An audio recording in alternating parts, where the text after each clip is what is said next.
Okay, Scorpio, welcome back sa ating Tagalog reading channel. Ako ay si Abby at isa kong intuitive reader. So, gagawin natin ang inyong monthly reading para sa buwan na October 2023 pagdating sa general life at love reading ninyo.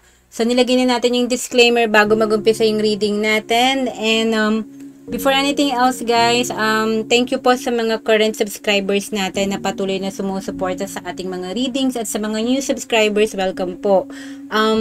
As you know guys, natapos na yung surgery ko, I think more than a week ago, at nakaka-recover naman ako ng maayos. So, salamat sa Panginoon.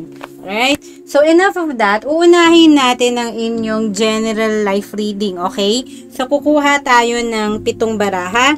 Titingnan natin yung mga bagay na kailangan yung pakawalan, mga bagay na kailangan nating ipagpatuloy, yung mga manifestations, yung surrounding energy sa buhay mo right now, yung mga kailangan mong ibigay sa universe or sa tao or sa mga ibang tao at sa sarili mo, mga new beginnings at mga lessons na dapat matutunan. Okay? So, i-shuffle muna natin uli ang mga baraha in front of the camera. Okay, Scorpio?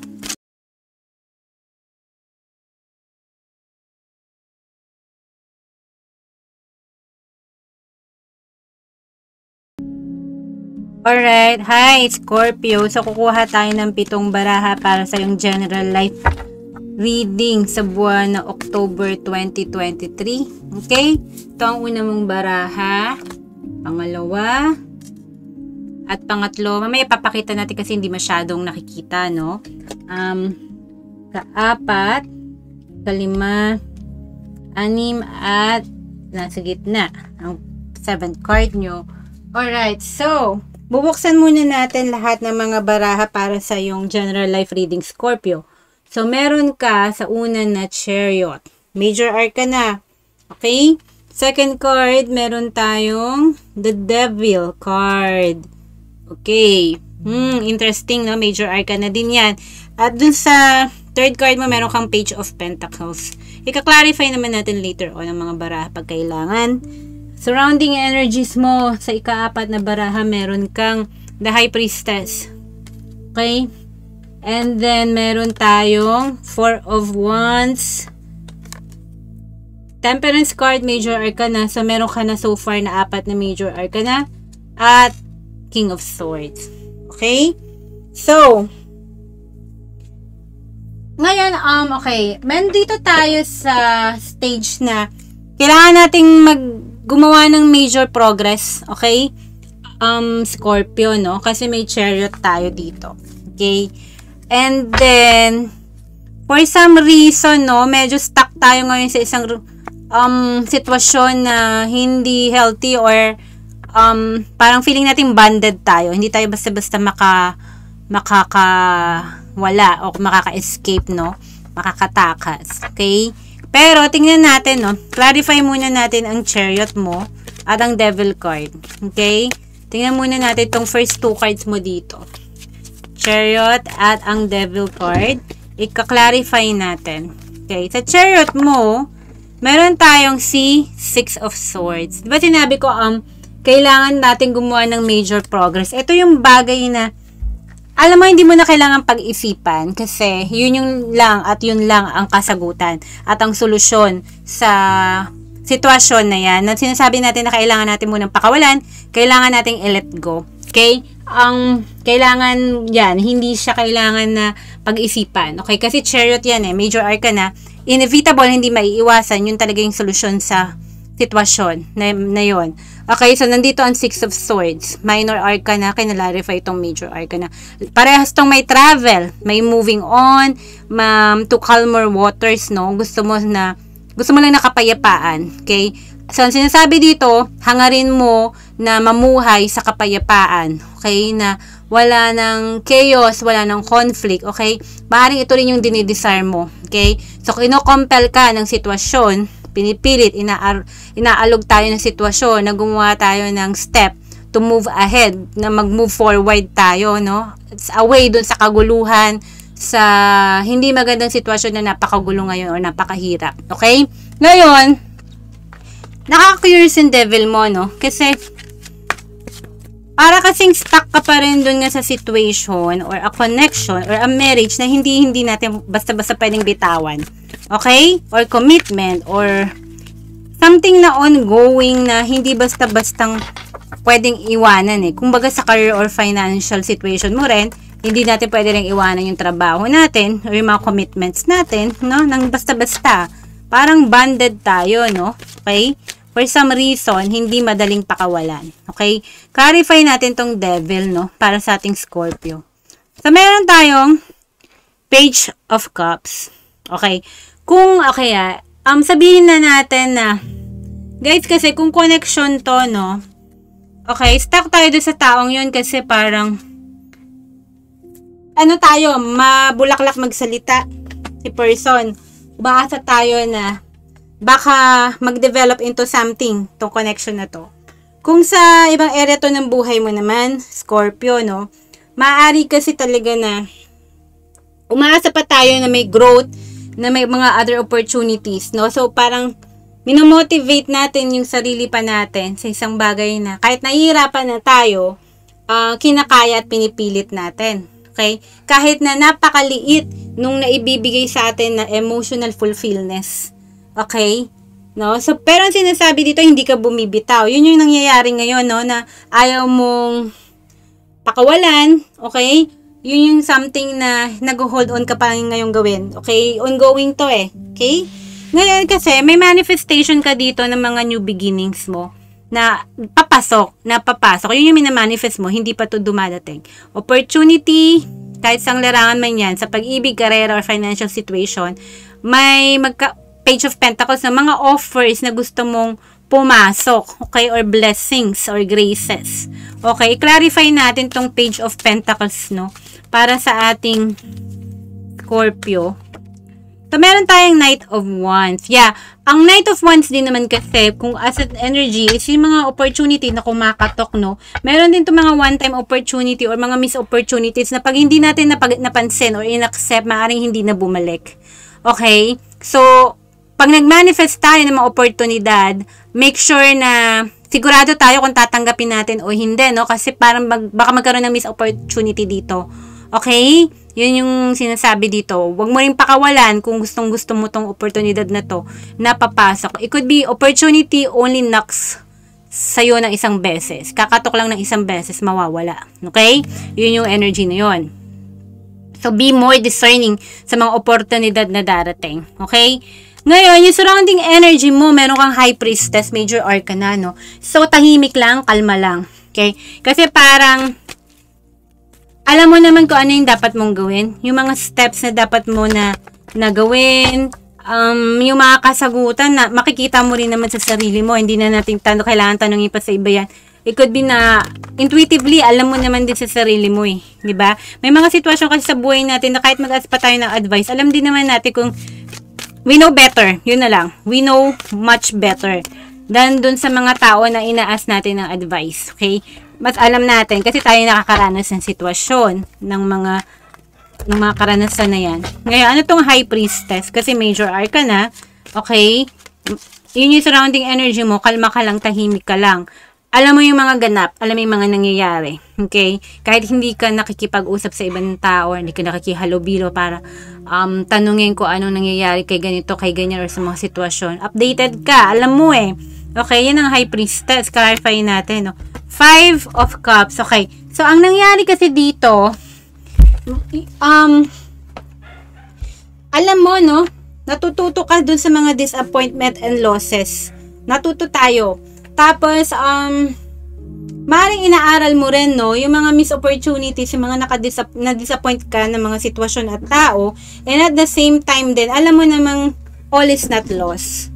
Okay, matalino ang High Priestess. So, parang, sige, okay tayo na mag-dwell sa nakaraan, but at the same time, hindi ka nawala naman ng pag-asa. Hindi yung parang doon ka lang lagi nakatingin sa mga losses and mga setbacks. Okay? Kasi alam mo, kaya mong bumalik. Nasa sayo yun. Controlled yung emotion mo, yung mga pananaw mo sa buhay. So, medyo balance, no? Yung surrounding energy mo, kasi yung High Priestess, kalmado yan. Sabihin na nating tao yan na puno ng spiritual wisdom. Hindi lang yung basic na street smart tong High Priestess ha, kasi alam lang talaga nila, may mga tao lang talaga, alam nila kung paano iplano yung buhay nila, alam nila kung paano mag-bounce back sa mga disappointments nila or sa mga bagay na nawala sa kanila, kung may losses ka or setback, yung mga problema, alam mo, i-balance, okay, which is good. Ngayon, yung kailangan mo kasing ibigay, meron ka daw unity, no, stability and security. Tingnan natin tong 4 of Wands, no, clarify lang natin si 4 of Wands kay Scorpio, no? Sa larangan ng buhay nyo in general. Ano tong 4 of Wands para kay Scorpio? Meron tayong the Tower. Okay. So recently may nag-crumble, nag-fall apart or may fall out, no? Connection man to or sa buhay mo may nag-fall out or nag-fall apart recently. Okay? At ang kailangan mo ibigay sa sarili mo, huwag ka masyadong maging hard. Okay? Sa sarili mo, Scorpio. Kasi, may chance na itaguyod or mag-comeback ka. Okay? Tingnan mo to, contrasting, no? Kung may gumuho, tower moment, no? Biglaan, di inaasahan. Pero at the same time, ang kapalit, kailangan mo ibigay sa sarili mo is, mag-work hard ka ulit to rebuild. I-rebuild mo lahat ng nawala o lahat ng mga gumuho na pangarap. Nawala sa yung mga material possessions mo. Sinasabi dito na maibabalik sa'yo eh. Okay, yun pwede mo ibigay sa ibang tao or ibibigay mo sa sarili mo. Okay, or ibibigay nila sa'yo. Pero ang question kasi dito, yung kailangan mo ibigay, di ba? So, kailangan mo na ibigay na magpaka-hard work ka. Kailangan mo ng kapayapaan, unity sa kapaligiran mo. Pwede rin chaos to, at the same time, ma-overcome mo yun, mas magiging payapa ang buhay mo.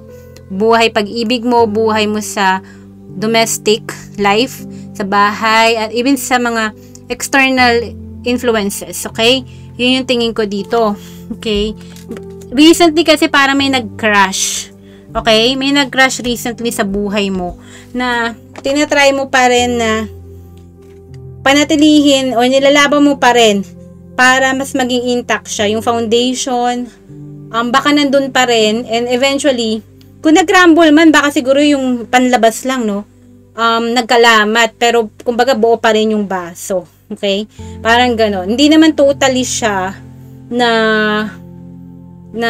gumuho. Ganon ang energy. Ngayon, may temperance ka na in moderation.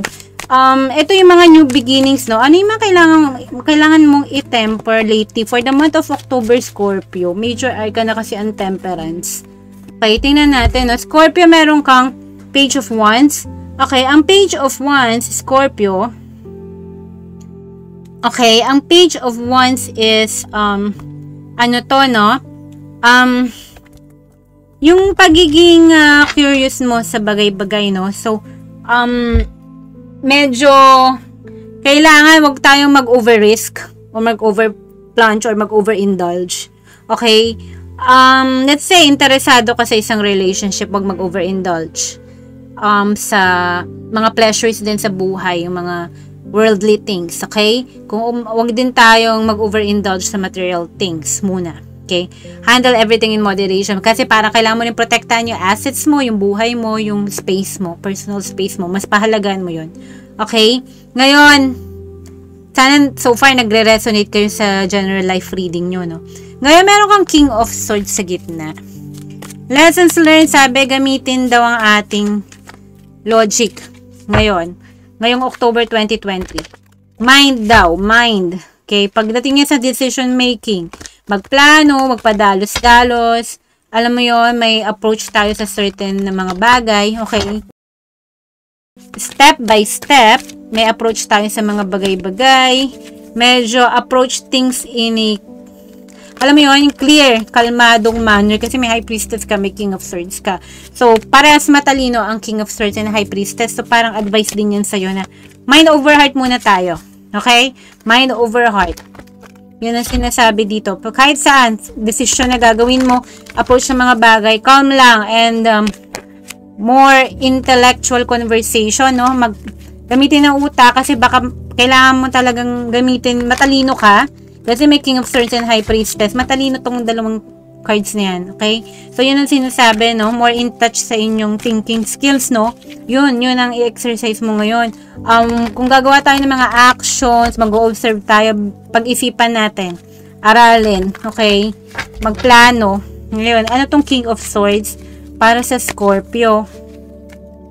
Ano yun, yung natutunan mo, na gamitin ang utak, higit sa puso, or huwag masyadong maging emotional. Like I said, moderation. Diyan papasok kasi yung feelings in moderation, yung feelings at yung pag-iisip. Pero more on mind ka lately. King of Wands, clarified ng King of Swords. So, ang sinasabi dito, no, Scorpio,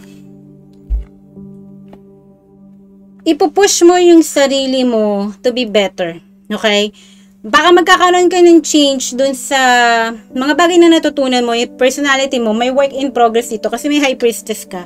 I think magmamature ka, no? The way you see things, okay? Yung approach mo sa mga bagay-bagay. At least magkakaroon ka ng more plan, maraming ambition, mas maraming goals this time. For some reason, kasi, nayan kang Chariot card, no? Major progress to. Wala kang choice. So, itong nangyari na to, na iniwanan mo, no, yung mga regrets and losses mo, gagamitin mo yan, no, yung nag-crumble down, no, para nga, i-rebuild mo yung sarili mo, no, okay, magbabounce back ka, i-reclaim mo yung power mo dito, no, magiging matured ka, sa puso at sa isip, Scorpio. Yun yung nararamdaman ko, okay, I think mas magiging focus ka ngayon sa trabaho mo, sa mga, sa stability and security mo, okay, sa money mo, yun ang focus mo, generally for October 2023. Alright, so sana nag-resonate kayo, Scorpio, dito sa reading na to. And let's move on sa inyong love reading. Okay? Shuffle lang natin yung mga bara uli in front of the camera.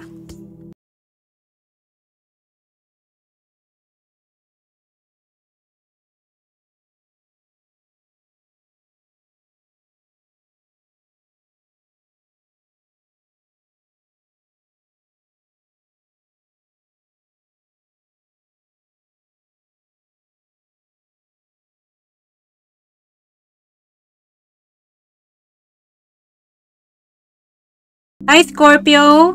So, kukuha tayo ng 5 bara para sa inyong love reading. Tapos, ika-clarify natin sila isa-isa. Okay? Ito na. Love reading ng Scorpio para sa buwan na October 2023, no? Okay? Tingnan muna natin isa-isa ang inyong mga bara, Scorpio. So, meron kang Wheel of Fortune, Major Arcana. Wow. Okay? Love reading to. Again, may Tower. Okay? So, why do I feel like related to dun sa unang spread mo? But we will see. Kaklarify natin. Major Arcana din.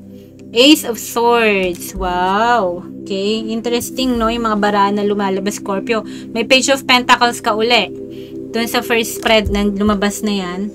Sa manifestations mo. At meron ka ring Page of Cups clarifier. Nakita nyo naman binalasan natin, no? Okay. Ngayon, kaklarify muna natin sila. Okay, guys? Clarify muna natin isa-isa itong mga barahan na to, no? Para sa ating collective Scorpio, ang kanilang love spread, no? Okay? Wheel of Fortune, meron kang, wow, 5 of Swords, okay? Wheel of Fortune mo, clarifier niya ay 5 of Swords. Ang Tower, clarified by the world. Major Arcana talaga yung nangyari. May major change na nangyari sa buhay mo ngayon, di ba? Tama ba? Ace of Swords, meron kang Sun. Major Arcana. So, nasa major transformation ka ng buhay pag-ibig mo ngayon, Scorpio. Kasi ang daming mga changes. May nagtapos at papasok ka sa bagong simula eh. Okay. Mga ano to, no? Cycle na nag-complete.